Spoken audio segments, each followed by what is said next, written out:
10 2017 የህማማት ሳምንት ጸሎተ ሐሙስ ነው እና እችን ለማለት ወደድኩኝ። እኛ ሰዎች አይፎን ስንገዛ አዲስ ስልክ ሳምሰንግ ኤኒቲንግ ስንገዛ በካርቶን ነው የምንገዛው፣ የሚሰጠን አለ እና ስንገዛው ካርቶኑ ልክ አንፓክ ስናደርገው ምን አለው መጀመሪያ ሜኑ አለው ወይም ማኑዋል አለው እና ማኑዋሉን መጀመሪያ አንብቡ ለማለት ነው ከላይ ያለው። እዛ ማኑዋሉ ምንድነው ይሄን ስትል ይሄን ፋብሪካው የሰራው አካል ያ ስልክ 100% እንዴት መገልገል እንደምትችል ማለት ነው።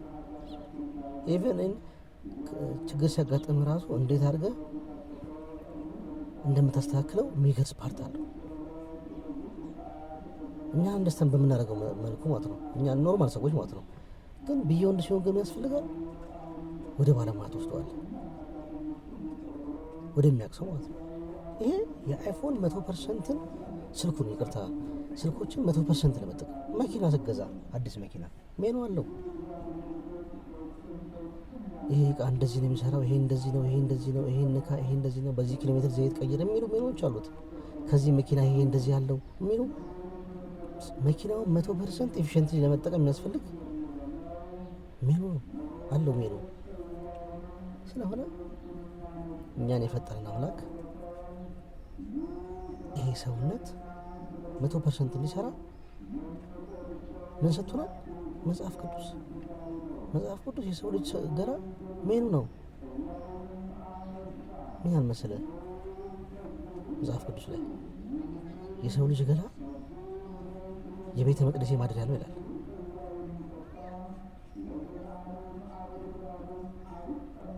የዚህ ቤተ መቅደስ ሜኑ ምንድን ነው? መጽሐፍ ቅዱስ ነው።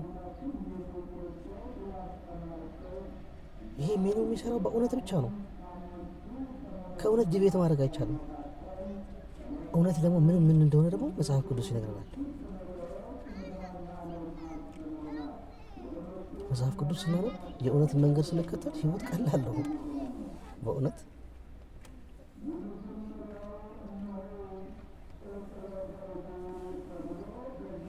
ከራሳችሁ ጋር ደስታ፣ ቤተ መቅደሳችሁ ደስታ አለ፣ ቤታችሁ ደስታ ይኖራል። ምን ይላል? ዋት ኢዝ ኢንሳይድ ኢዝ አውትሳይድ ይላል። እውነተኛውን ዓለም የምንቀርጸው አንተ መጀመሪያ ውስጥ ነው። ውስጥ ደስታ ካለ ውጭው ደስታ ነው። ውስጡ ፍቅር ካለ ውጭው ፍቅር ነው። ውስጥ ጥላቻ ካለ ውጭው ጥላቻ ነው።